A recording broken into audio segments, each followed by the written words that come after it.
بسم اللہ الرحمن الرحیم۔ معزز سامعین، السلام علیکم ورحمۃ اللہ وبرکاتہ۔ امید ہے آپ خیریت سے ہوں گے۔ اللہ آپ کو خوش رکھے، شاد و آباد رکھے۔ اللہ پاک آپ کی زندگی میں خوب بہاریں عطا فرمائے۔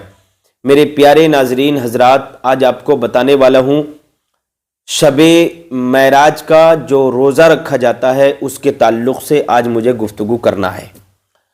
27 اور 26 رجب کا روزہ جو رکھتے ہیں اس کے بارے میں کچھ تفصیلات میں آپ کے سامنے رکھوں گا۔ میرے عزیزو، سب سے پہلے میں آج آپ کو یہ بتاؤں گا کہ 26 اور 27 رجب میں انگریزی تاریخ کیا پڑ رہی ہے، فروری کی کون سی تاریخ ہے اور دن کون سا پڑ رہا ہے، یہ چیز بتاؤں گا۔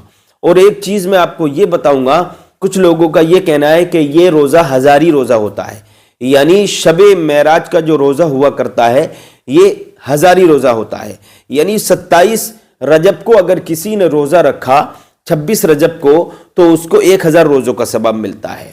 کچھ کا کہنا یہ ہے، اور کچھ لوگوں کا کہنا یہ کہ اگلے دن کا اگر روزہ رکھا تو 1,00,000 روزوں کا ثواب ملتا ہے۔ بہرحال طرح طرح کی روایتیں لوگ بیان کرتے ہیں، تو اس کے بارے میں صحیح بات کیا ہے یہ چیز میں آپ کو بتاؤں گا، اور شب معراج کے روزے کی جو نیت ہے وہ آپ کو بتاؤں گا۔ اور میرے عزیزو، میں آپ کو یہ بھی بتاؤں گا کہ شب معراج میں ہم کو کیا کرنا چاہیے، شب معراج کا روزہ رکھنے میں کتنا بڑا ثواب ہے، اور اس رات میں ہمیں کیا کرنا چاہیے، کون سا عمل اللہ کو زیادہ پسند ہے۔ اور ویڈیو کے آخر میں آپ کو یہ بتاؤں گا کہ وہ بدبخت لوگ کون ہیں، بدقسمت لوگ کون ہیں جن کو نبی نے بدبخت کہا، کم بخت کہا۔ حدیث پاک کی روشنی میں آپ کے سامنے رکھنے والا ہوں، بنے رہیے، پورا دیکھیے، انشاءاللہ بہت بڑا فائدہ آپ کو ملنے والا ہے۔ تو آئیے سب سے پہلے میں آپ کو یہ بتاتا ہوں کہ اس بار جو شب معراج کی 26 اور 27 تاریخ پڑے گی وہ انگریزی مہینے کی یعنی فروری کی 7 اور 8 تاریخ پڑے گی، اور دن بدھ اور جمعرات کا پڑے گا۔ دیکھیے 26 تاریخ میں 7 تاریخ فروری کی ہوگی، اور 27 تاریخ میں 8 تاریخ فروری کی ہوگی، اور دن بدھ اور جمعرات کا ہوگا۔ اتنی بات سمجھ میں آ گئی؟ یہ ہے۔ اب کچھ لوگوں کا یہ کہنا ہے کہ یہ جو روزہ رکھتے ہیں تو 1000 روزوں کا ثواب ملتا ہے۔ دیکھیے یہ کہیں بھی نہیں لکھا ہے۔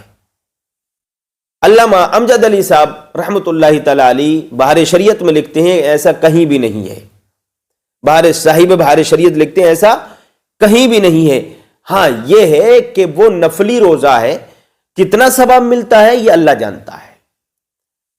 اب اللہ جانتا ہے، اگر اللہ چاہے تو آپ کو 1000 روزوں سے بھی زیادہ ثواب دے دے، 1000 روزے رکھنے کی برابر آپ کو ثواب دے دے، 1,00,000 روزے رکھنے کی برابر آپ کو ثواب عطا فرما دے اپنے حبیب پاک کے صدقے میں۔ یہ اللہ جانتا ہے کہ کتنا ثواب ملے گا، یہ اللہ کو معلوم ہے، اور اس کے رسولوں کو معلوم ہے، اس کے نبیوں کو معلوم ہے، اور اللہ کے خاص بندوں کو معلوم ہے یہ بات، ان لوگوں کو معلوم ہے، ان جماعتوں کو معلوم ہے، ان ہستیوں کو معلوم ہے جن لوگوں کو اللہ رب العزت نے، جن ہستیوں کو اللہ تبارک و تعالی نے علم غیب عطا فرمایا۔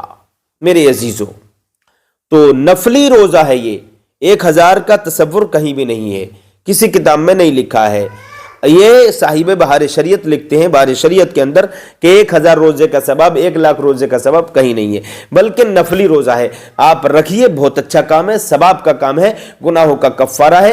روزہ رکھنے سے انسان کا جو نفس ہے وہ گناہوں سے بچتا ہے، انسان کا جو نفس ہے وہ نیکی کی طرف جاتا ہے، اور روزہ رکھنے سے گناہ معاف ہوتے ہیں، انسان نیک بنتا ہے، اللہ کا قرب ملتا ہے، اور اللہ تعالیٰ ارشاد فرماتا ہے کہ میں روزے کی جزا میں خود دوں گا، روزے کی جزا میں خود دوں گا۔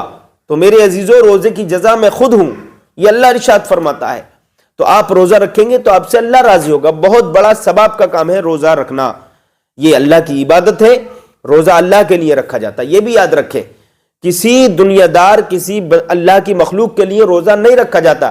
کوئی بھی عبادت کسی مخلوق کے لیے نہیں ہے, صرف اللہ کے لیے عبادت ہے. چاہے وہ روزے کی صورت میں ہو, چاہے وہ نمازوں کی صورت میں ہو, یا وہ نفلی نمازیں ہوں, چاہے وہ فرضی نمازیں ہوں, چاہے وہ واجبات والی نمازیں ہوں, چاہے وہ کسی بھی طریقے کی نماز ہو, وہ سب کی سب نمازیں اللہ کے لیے ہیں, سب کے سب روزے اللہ کے لیے, چاہے وہ نفلی روزہ ہو چاہے وہ فرضی روزہ ہو. اتنی بات مکمل ہو چکی.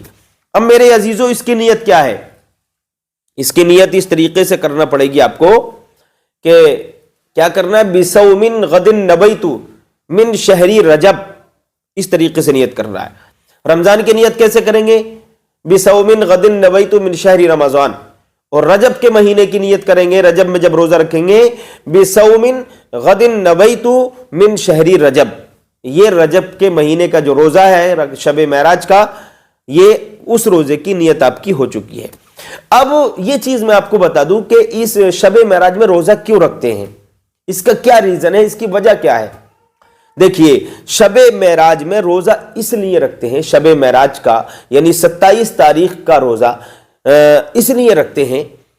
شب معراج, معراج کی رات, شب کا معنی رات اور معراج معنی معراج, یعنی شب معراج اس رات کو بولتے ہیں, اس شب کو شب معراج بولتے ہیں جس رات میں ہمارے اور آپ کے پیارے نبی صلی اللہ تعالی علیہ وسلم کو معراج کرائی گئی تھی. اللہ نے معراج پاک سے نوازا تھا, اس لیے اس کو شب معراج بولتے ہیں. تو اس رات میں آپ جاگیے, نفلی نمازیں پڑھیے اور دن کا روزہ رکھیے. رات کو عبادت کریں, رات کو قیام کریں اور دن کو روزہ رکھیں. تو یہ عمل اللہ کو بہت پسند ہے آپ کا. اب میں وہ چیز آپ کو بتا دوں جو میں نے ویڈیو کے شروع میں آپ کو بتایا تھا کہ 3 بدبخت لوگ کون ہیں جن کو نبی نے فرمایا. تو آقا فرماتے ہیں, آقا نے فرمایا 3 لوگ بدقسمت ہیں, بد اخلاق ہیں اور بدبخت ہیں. تو صحابہ اکرام عرض کرنے لگے, یا رسول اللہ وہ بدبخت لوگ کون ہیں, بدقسمت لوگ کون ہیں؟ تو اللہ کے نبی نے فرمایا اس میں کا پہلا وہ ہے جس نے رمضان پایا اور اس کا روزہ نہ رکھا, وہ بدبخت ہے, بدقسمت ہے, وہ شقی القلب ہے. دوسرے کے بارے میں میرے نبی فرماتے ہیں دوسرا وہ ہے کہ جس نے اپنے ماں باپوں کا بڑھاپا پایا اور ان کی خدمت نہیں کی, تو وہ بھی بدقسمت ہے, بدبخت ہے. اور تیسرا وہ ہے, اللہ کے نبی نے فرمایا کہ جس نے میرا نام سنا اور مجھ پر درود پاک نہیں پڑا, تو وہ بھی بدقسمت ہے, بد اخلاق ہے, بدبخت ہے. میرے عزیزو, تو میں آپ سے گزارش کروں گا کہ آپ کو جب رمضان کا مہینہ مل جائے تو آپ اس کا احترام کریں, اس کا اہتمام کریں, اس کی عزت کریں, ہے نا, اس کا روزہ رکھیں, رات کو قیام کریں اور دن کو روزہ رکھ کر اللہ کو راضی کریں. اور ماں باپ ایک ملے یا آپ کو اپنی زندگی میں دونوں میں سے ایک ملے یا دونوں ملے, تو ان کی خدمت کرنا آپ کی ذمہ داری ہے. یہ اللہ کا فرمان ہے اور یہ رسول اللہ کا فرمان ہے. اور کہیں آپ بیٹھے ہو, نبی کا ذکر آ جائے, نبی کا نام آ جائے, تو محبت کے ساتھ نبی پر درود پاک پڑھ لیجئے, تو آپ کی دنیا اور آخرت اچھی ہوگی. اور یہ بھی لکھا ہے, کتابوں کے اندر لکھا ہوا ہے کہ جو دنیا میں رہ کر جتنا زیادہ نبی پر درود پڑتا ہے, میدان قیامت میں اتنا ہی زیادہ وہ نبی کے قریب ہوگا. جنت میں بھی اللہ پاک نبی کا پڑوس اس کو عطا فرمائے گا جو دنیا میں رہ کر سب سے زیادہ نبی پر درود پاک پڑھتا تھا. تو یہ بہت ساری باتیں میں نے آپ کو بتائی ہیں. اللہ سے دعا کرتا ہوں عمل کی توفیق عطا فرمائے. اگر آپ ہمارے چینل پر نئے آئے ہیں تو ہمارے چینل کو سبسکرائب کریں, ہماری ویڈیو کو زیادہ سے زیادہ شیئر کریں, لائک کریں, تاکہ یہ ویڈیو ہمارے اسلامی بھائیوں اور اسلامی بہنوں کے پاس پہنچے اور وہ اس کو سنیں اور عمل کریں, ان کی زندگی اچھی ہو جائے, اللہ اس کا رسول راضی ہو جائے, ہماری اور آپ کی محنت وصول ہو جائے. السلام علیکم.